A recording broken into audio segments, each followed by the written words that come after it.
بسم اللہ الرحمن الرحیم۔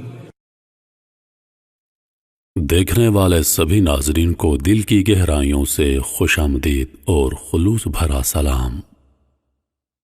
ناظرین، آج کا ہمارا واقعہ اصحاب الاخدود اور ان کے مظالم۔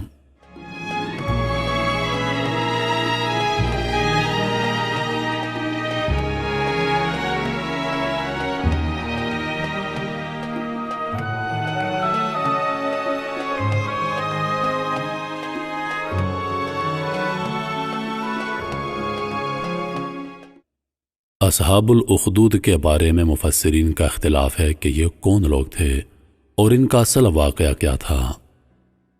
اس اختلاف کے باوجود ہم ایک تفسیر کے حوالے سے ان کا مفصل واقعہ بیان کرنے جا رہے ہیں۔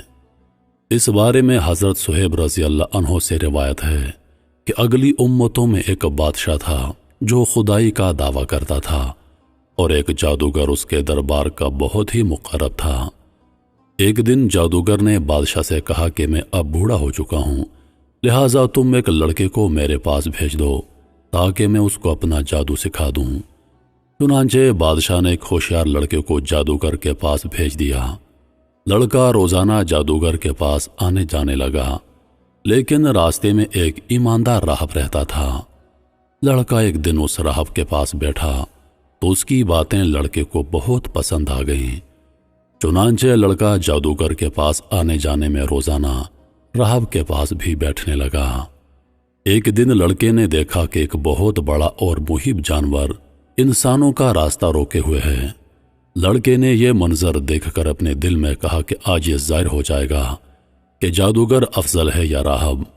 چنانچہ لڑکے نے ایک پتھر اٹھا کر یہ دعا مانگی، یا اللہ عز وجل، اگر تیرے دربار میں یہ مذہب جادوگر سے زیادہ مقبول اور محبوب ہو تو اس جانور کو اس پتھر سے مقتول فرما دے۔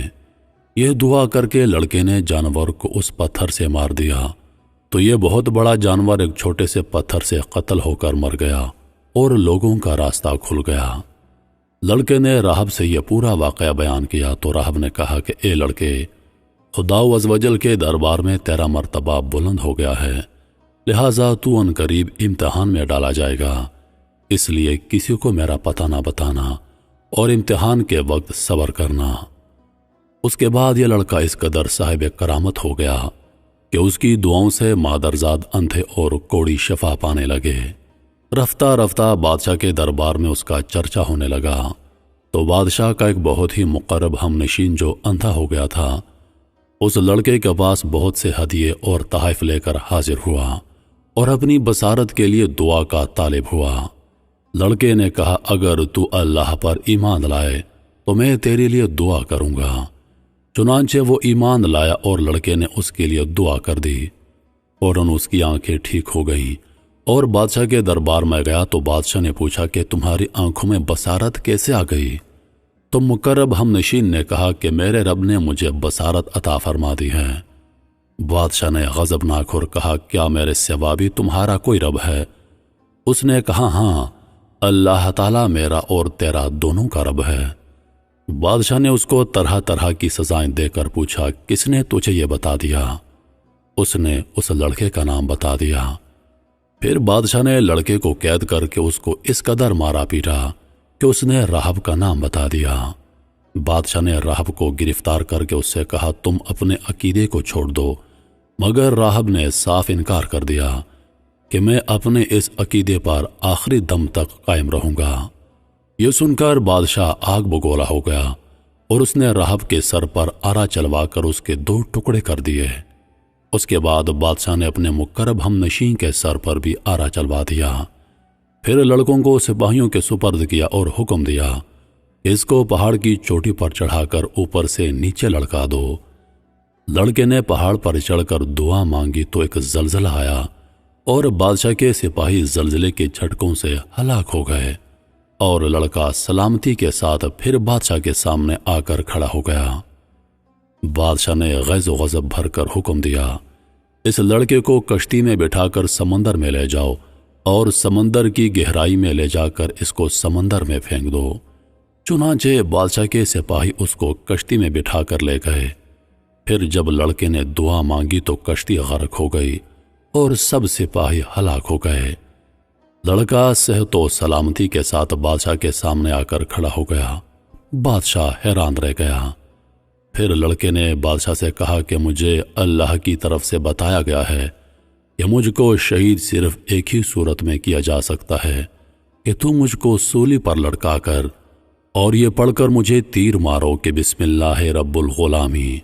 چنانچہ اسی ترکیب سے بادشاہ نے اس لڑکے کو تیر مار کر شہید کر دیا۔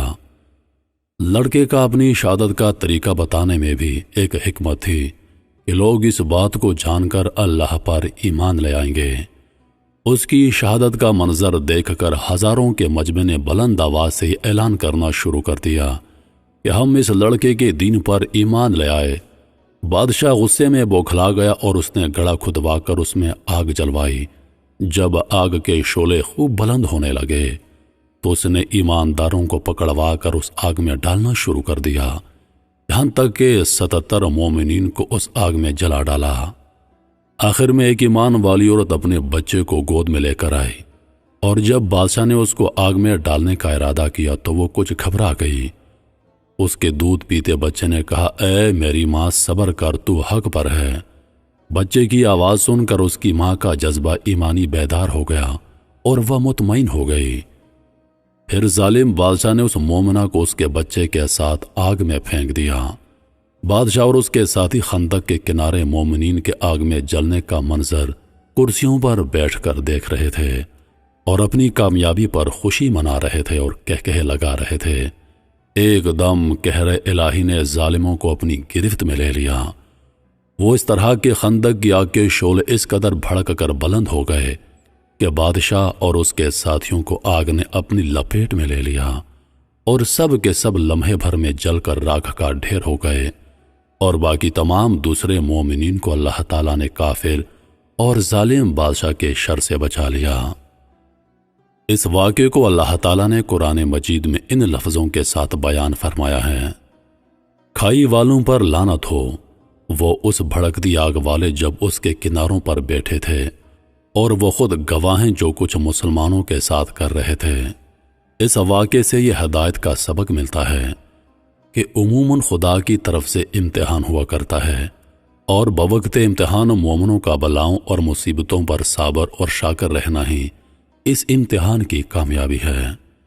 یہ بھی معلوم ہو گیا کہ کامل ایمان کی یہی نشانی ہے کہ مومن خدا و عزوجل کی راہ میں پڑنے والی تکلیفوں اور مصیبتوں سے گھبرا کر کبھی بھی اس میں تذبذب نہیں پیدا ہوتا، بلکہ مومن خواہ پھولوں کے ہار کے نیچے ہو یا تلوار کے نیچے، پانی میں غرق کیا جائے یا آگ کے شعلوں میں جلا دیا جائے، ہر حال میں ہر صورت میں وہ اپنے ایمان پر استقامت اور استقلال کے ساتھ پہاڑ کی طرح قائم رہتا ہے، اور اس کا خاتمہ ایمان پر ہی ہوتا ہے۔ یہ وہ سعادت عظمی ہے کہ جس کو نصیب ہو جائے اس کی خوشی بختیوں کی معراج ہو جاتی ہے، اور وہ خدا عزوجل اور رسول کریم صلی اللہ علیہ وآلہ وسلم کی بارگاہ میں وہ قرب حاصل کر لیتا ہے کہ آسمانوں کے فرشتے اس کے اعلیٰ مراتب کی سربلندیوں کے مداح اور ثنا خواں بن جاتے ہیں۔ انہی لفظوں کے ساتھ میں اجازت چاہوں گا، اس امید کے ساتھ کہ سانسوں نے وفا کی، تو اگلی بار ایک اور ویڈیو لے کر آپ کی خدمت میں حاضر ہوں گا۔ تب تک کے لیے خدا حافظ۔ اللہ پاک آپ سب کا حافظ و نگہبان۔